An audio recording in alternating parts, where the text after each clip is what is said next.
با نام خداوند بی اندازه مهربان و نهایت با رحم. محترم جماعت، پیامبر خدا رسول اکرم صلی الله علیه و آله و سلام فرمودند: آغاز کننده هر جنگ ستمکار می باشد و ستمکار شکست خورده است. یعنی هر انسان و یا لشکری که نخست شده سبب آغاز یافتن جنگ گردد، بیشک او مغلوب می شود. پیامبر اسلام هیچگاه آغاز کننده جنگ ها نبود و در هر محاربه که اشتراک می کردند تنها در برابر لشکر مقابل خود را محافظت می نمودند.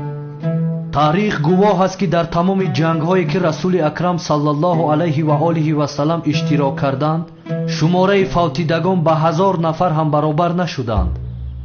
یعنی چی از طرف مسلمان ها و چی از طرف دشمنان اسلام، در تمام جنگ هایی که رسول اکرم صلی الله علیه و آله و سلام اشتراک کردند، اگر همه کشته شدگان را حساب کنیم به 1000 نفر هم نمی رسند. اما امروز با نام و شعارهای اسلام جوانان و مسلمانهای نادان را سوء استفاده کرده گروه ها تشکیل نموده بر ضد همدیگر آنها را می شورانند و جنگ های را تشکیل می کنند که باعث فوت صدها هزار مسلمان دیگر می گردند.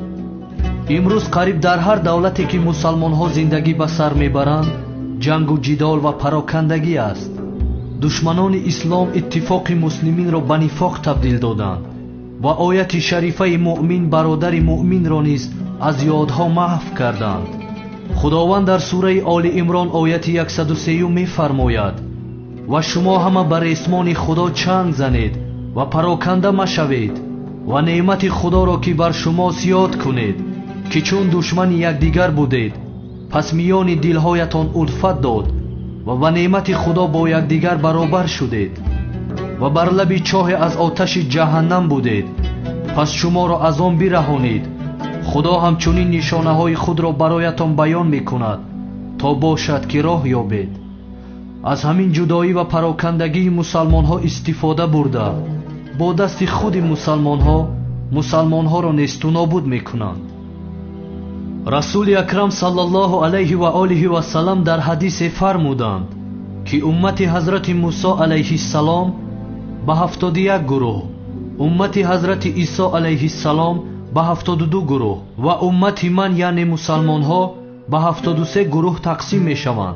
از اینها همه اهل دوزخ است بجز یک گروه، یعنی تنها یک گروه در راه راست است و باقی مانده همه در گمراهی اند. و دوام حدیث چنین است که آن گروه نجات یافته کسانی هستند که از سنت من پیروی میکنند. امروز تمام گروه ها هر یک ادعا دارند که سنت اساسی پیامبر را ما رعایت میکنیم و هر گروه با روش خود شادمان است. خداوند در سوره مؤمنون در آیت 52 میفرماید: و همانا این ملت شما است، ملت یکتا و من پروردگار شمایم، پس از من بترسید. و در آیت 53 همین سوره می فرماید: پس امتان کار خود را در میان خیش متفرق و پاره پاره ساختند، هر گروه با آنچه نزدیک آنهاست شادمانند. از کلام خدا برمی آید که همین پراکندگی و به گروه ها تقسیم شدن ما هست که امروز ضعیف و ناتوان شده ایم.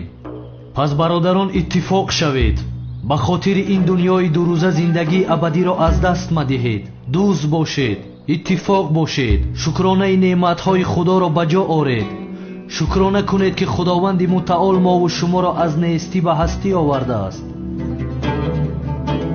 و از پیوستن به گروه های تروریستی که در زیر لیوای اسلام کارهای بد انجام میدهند و در جنگ های بی اساس و کشتارهای مردم بیگناه اشتراک میورزند و جان خود را نیز در این راه خطا فدا میکنند، خودداری نمایید.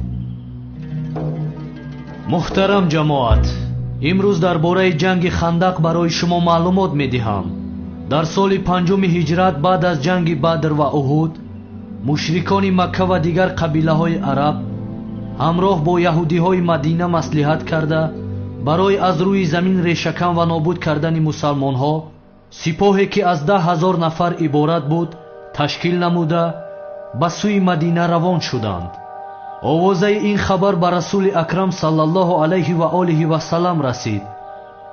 ҳамон замон асҳоби худро барои машварат ҷамъ овард. паёмбари худо гуфт: ба ман хабар расид ки мушрикони Макка бо сарварии Абу Суфиён лашкари 10,000 ташкил карда барои нобуд кардани мо меоянд. шумо дар ин бора чӣ гуфтанӣ ҳастед? баъзе аз саҳобаҳо гуфтанд ки ба муқобили онҳо баромада меҷангем. баъзеи дигараш гуфтанд ки қувваи мо камтар аст, бояд дар Мадина бимонем ва худро дар дохил муҳофизат кунем. саҳобаи бузургвори расули акрам саллаллоҳу алайҳи ва олиҳи вассалам, Салмони Форс, худо аз ӯ розӣ бод, маслиҳат дод ки дар самти кушодаи Мадина хандақи васеъ канда шавад, зеро хавфи ҳуҷум танҳо аз ҳамин тараф аст. дигар самтҳои Мадинаро кӯҳпораҳо муҳофизат мекунанд. душман танҳо аз тарафи шимол ҳамла оварда метавонад. паёмбари ислом ин пешниҳодро пазируфт ва кандани хандақ яъне чуқуриро оғоз карданд. ҳангоме ки сипоҳиёни Макка ба Мадина расиданд, хандақи бузургеро диданд ва ҳайрон монданд. чанд бор кӯшиш карданд ки он чуқуриро убур кунанд ва ҳамла оваранд, аммо муваффақ нашуданд ва дар он тарафи хандақ барои худ хаймаҳо сохтанд, бо ҳам машварат карданд. шабона пайкеро ба назди яҳудиҳои Мадина равон карданд ва хостанд ки яҳудиҳо аз дохил ба мусалмонҳо ҳамла кунанд. аммо мусалмонҳо аз ин хабардор шуданд ва пеши роҳи яҳудиҳоро низ гирифтанд. мушрикон чанд рӯз дар он тарафи хандақ монданд, фикр мекарданд ки ин чуқуриро чӣ гуна убур кунанд. ва мушрике бо номи Амр ибни Абдивад ба назди хандақ омад ва ба овози баланд ба сӯи мусалмонҳо хитоб кард: кадоме аз шумо бо ман меҷангед? саҳобаҳои паёмбар бо ҳамдигар мегуфтанд: пас Амр ибни Абдивад ин аст, чӣ бару бозуе дорад?